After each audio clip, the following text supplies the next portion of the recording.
Assalamualaikum warahmatullahi wabarakatuh. Saya yakin semua orang pasti penasaran dengan prototipe Ducati musim depan.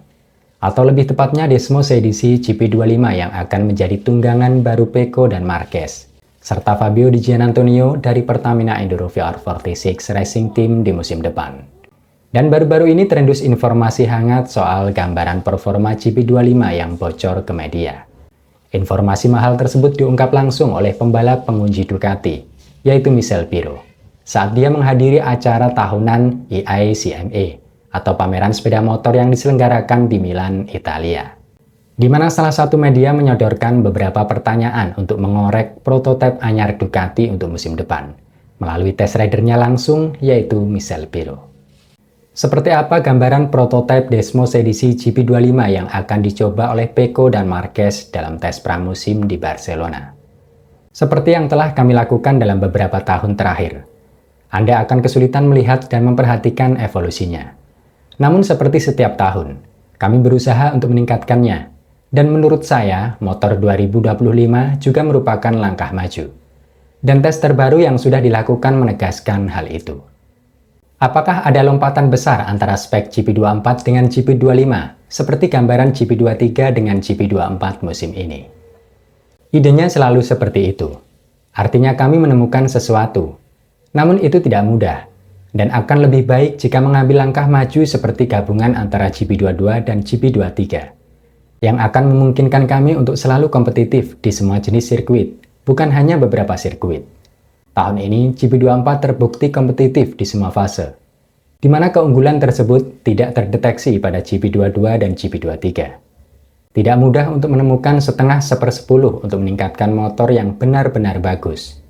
Kami sedang mengusahakannya, dan kami tidak sabar menunggu Pecco dan Marc mencobanya di trek yang biasanya memiliki sedikit cengkraman, seperti di Barcelona. Apa istilah yang tepat untuk prototipe baru itu? Istilah yang tepat, ketika aerodinamika sudah diperkenalkan, itu akan lebih keren. Bahkan lebih dari sekedar motor balap. Karena kami memperbaiki beberapa hal untuk Pecco. Jadi mungkin ada beberapa karakteristik yang mengarah ke pengereman untuk Pecco dan Marquez. Bagaimana Anda meraba performa Marquez pada tes pramusim di Barcelona nanti, di mana dia akan beralih dari GP23 ke GP25. Dia juga akan mencoba GP24. Dia akan mencoba keduanya. Saya berharap dia naik dan berkata, "Oke, semuanya sedikit lebih baik." Bukan berarti dia melaju setengah detik atau 8/10 lebih cepat. Karena saya tidak mengharapkan revolusi besar atau hal-hal khusus. Dari bocoran yang diungkapkan langsung oleh Michel Pirro, ada dua kalimat yang seolah menjadi clue dari gambaran sosok GP25 yang kemungkinan besar akan tampil beda, kawan. Baik dalam segi aerodinamika dan juga peningkatan performanya. Ketika aerodinamika sudah diperkenalkan, itu akan lebih keren. Bahkan lebih dari sekedar motor balap. GP24 aja sudah gacor dor musim ini. Apalagi GP25 nanti yang katanya lebih dari sekedar motor balap. Jadi penasaran kan? Santai kawan. Prototipe superior GP25 akan hadir sehari setelah gelaran seri pamungkas di Barcelona. Atau lebih tepatnya pada sesi tes pramusim di Barcelona pada 19 November 2024. Sesuai jadwal penempatan Valencia yang digantikan Barcelona.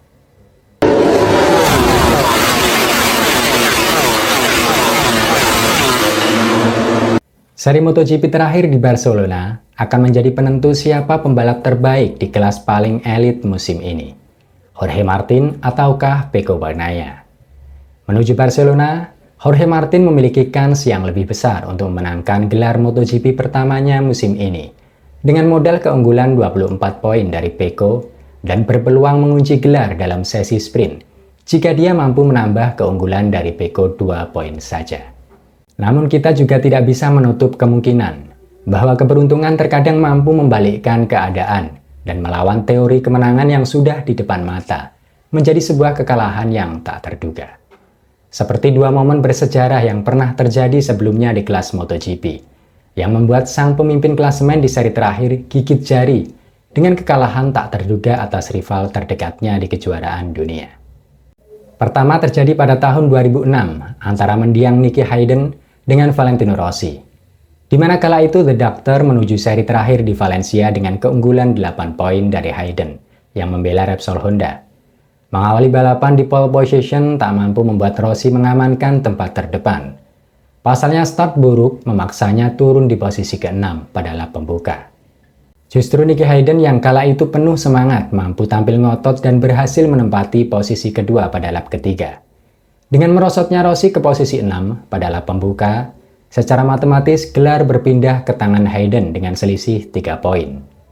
Situasi tersebut benar-benar memberi tekanan kepada The Doctor, hingga plot twist di seri terakhir terjadi pada lap kelima, saat Valentino Rossi mengalami crash di tikungan 2. Valentino Rossi mampu melanjutkan balapan, namun finish di posisi 13 di saat Hayden berhasil melengkapi podium ketiga, membuat gelar ketiga The Doctor bersama Yamaha atau gelar ke-6-nya di kelas tertinggi dengan 6 kali berturut-turut harus sirna begitu saja. Pada akhirnya mahkota tertinggi di musim 2006 jatuh ke tangan Repsol Honda bersama Nicky Hayden dengan keunggulan 5 poin dari Valentino Rossi. Kedua, kenyataan pahit di seri terakhir kembali dialami oleh Valentino Rossi pada tahun 2015. Pada 3 seri terakhir, secara matematis peluang gelar waktu itu hanya terbuka untuk 2 alfa dari Movistar Yamaha, yaitu Valentino Rossi dan Jorge Lorenzo.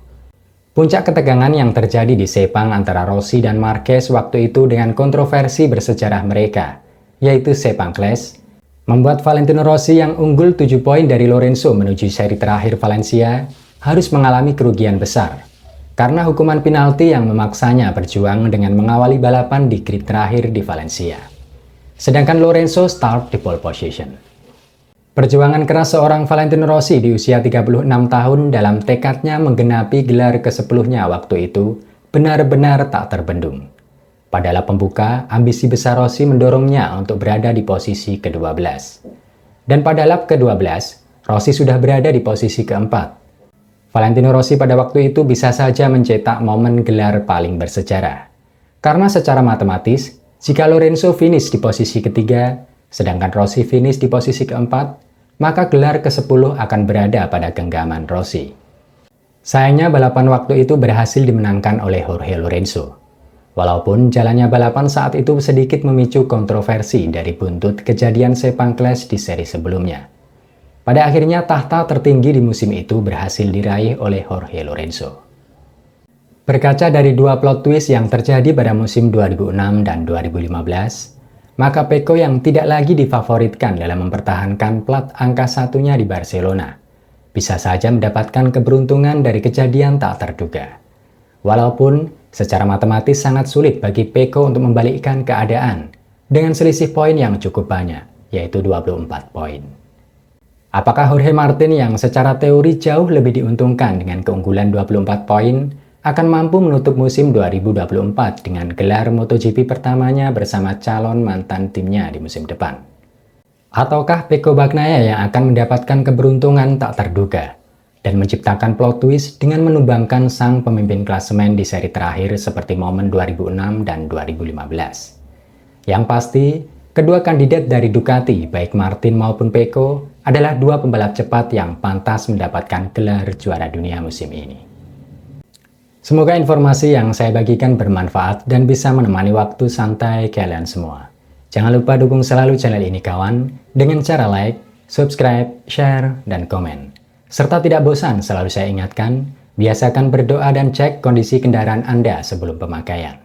Akhir kata, wassalamualaikum warahmatullahi wabarakatuh. See you next time and thank you for watching my video. Ciao!